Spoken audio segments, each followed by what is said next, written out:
Hi everyone, welcome to this video where we discuss the translation of foreign words and phrases.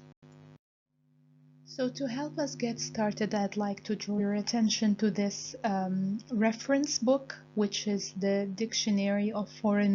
Oxford Dictionary of Foreign Words and Phrases, which you can consult if you would like to know the meaning of a specific word or phrase and its origin. So let's get started with translating some sentences which have foreign words and phrases. So as usual, I invite you to pause the video for a while and try to translate the sentences on your own before we check the answers together. So let's get started with the first sentence we have here is she always dresses à la mode. And of course, I guess this one is pretty obvious. Of course, à la mode means in fashion or up to date.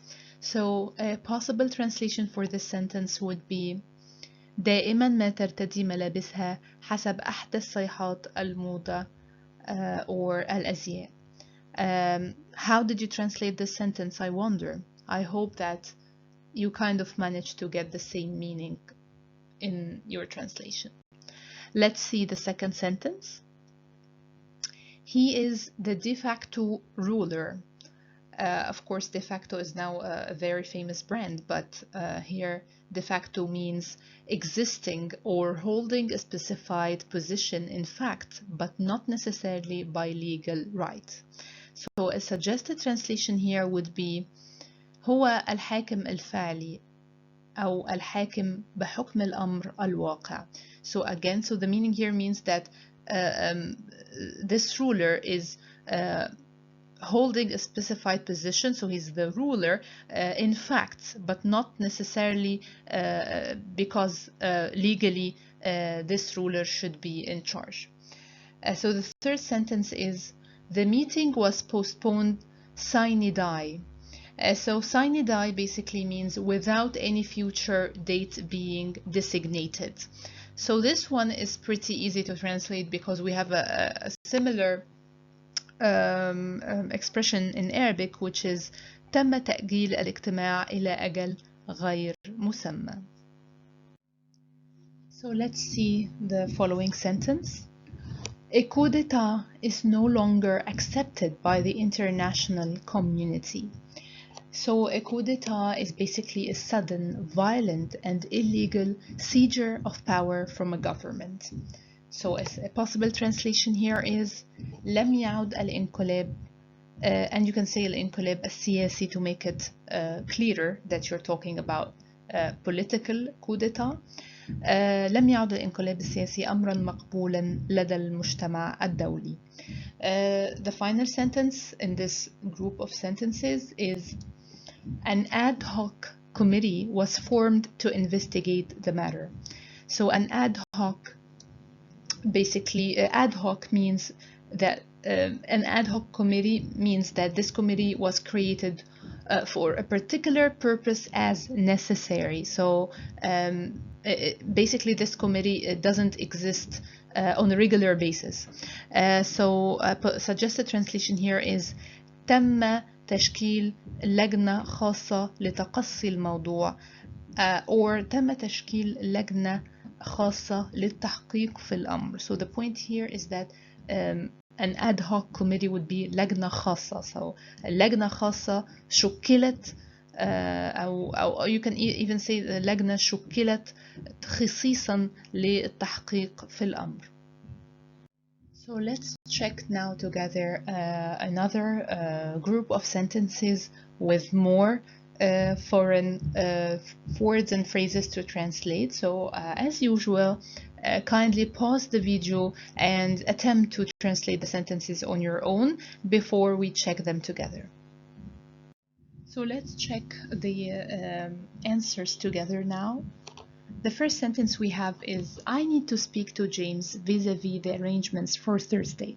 So vis-a-vis is a very common foreign expression actually used in English. And this is because it has different possible meanings. So let's check the possible meanings of this expression together. The first meaning we have is in relation to. The second one is as compared with, and this is also a very common meaning for this expression. And the third is face to face with. So my question to you is, which meaning is present in the sentence we're translating? You guessed it right. In relation to. So basically the sentence reads as, I need to speak to James in relation to the arrangements for Thursday. So a possible translation here is أحتاج إلى التحدث إلى جيمس بخصوص or بشأن ترتيبات or استعدادات يوم الخميس. So vis-a-vis basically translates into بخصوص or بشأن. How did you translate it? Let's see the second sentence. School was closed today in memoriam of the headmaster. So in memoriam is actually a Latin expression which means in memory of or as a memorial to, and it's usually used in obituaries, which are basically an announcement of the death of someone, and obituaries are usually published in newspapers, but they are also could be found now online. So a suggested translation here is تم إغلاق المدرسة أمس إحياء لذكرى مدير المدرسة. So let's check together the following sentence. His faux pas was glossed over. A faux pas basically, as it sounds, has a French origin, and it means a faux pas is a socially embarrassing action or mistake. So how did you translate this sentence? A suggested translation here is تم التمويه عن خطأه غير المقصود. Or you can also say تم التغاضي عن خطأه غير المقصود or زلته. So to gloss over basically means to neglect. So his faux pas was glossed over. It means it was neglected. Let's see the following sentence. School closures due to the probability of the coronavirus spread is a force majeure. So force majeure basically means is an unexpected event such as a war or crime or an earthquake which prevents someone from doing something that is written in a legal agreement, usually. So a possible translation here is تم إغلاق المدارس نظرا لاحتمالية انتشار فيروس كورونا هو or we can say that إغلاق المدارس نظرا لاحتمالية انتشار فيروس كورونا هو ظرف قهري or هو سبب اضطراري or هو you can say إغلاق المدارس نظرا لاحتمالية انتشار فيروس كورونا هو قوة قاهرة basically. So this is how you would translate force majeure. So how did you translate it, I wonder? Let's see the following sentence. It seemed that everything Susan did was comme il faut. So again, comme il faut is an expression that has a French origin, and it means behaving or dressing in the right way in public according to formal rules of social behavior.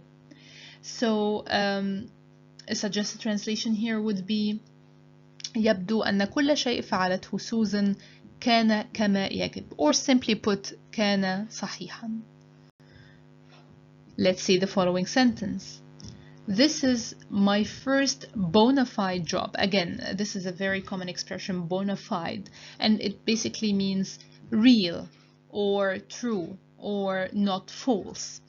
And you would basically say this is my first bona fide job in a context where you compare different jobs that you had, and you feel like this job was the first bona fide job. So it was the first real, true, false or fake job. So a suggested translation here would be هذه أول وظيفة حقيقية لي. Of course, the translation of bona fide would be different depending on the context, actually. But in this sentence, this is a very simple and straightforward translation. Let's check together the following sentence. Former students are sometimes asked to donate money to their alma mater. So an alma mater is basically the school or college or university where you studied, or sometimes it also refers to the official song of a school or college or university. Again, a simple straightforward translation here would be أحيانا ما يتم دعوة or أحيانا ما يتم الطلب من الطلاب السابقين التبرع بالمال لجامعتهم الأم. So a simple straightforward translation here of alma mater would be الجامعة الأم. So this brings me to the end of our class today, where we discussed the translation of several foreign words and expressions. Thank you very much. I'll see you in another video. Have a nice day. Bye.